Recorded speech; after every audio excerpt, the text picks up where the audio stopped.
Hi there, this is Eric with myinsuranceclaims.org, and I'm going to show you today how easy it is for you to edit your bid as a claim professional.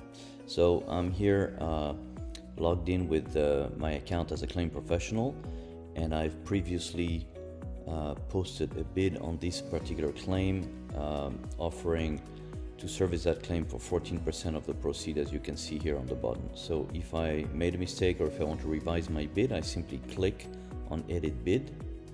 The drop down, the pop-up window comes up, and here I can just change my bid, let's say to 15%, and I can change any kind of information that I have previously posted here, the amount of days for which I can start working on the claim.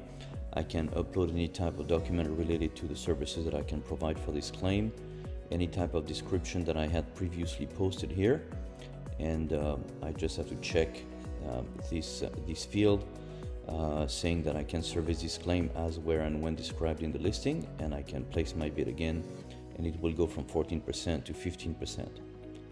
And that's it. This is easy, and this is how you edit a bid as a claim professional on myinsuranceclaims.org.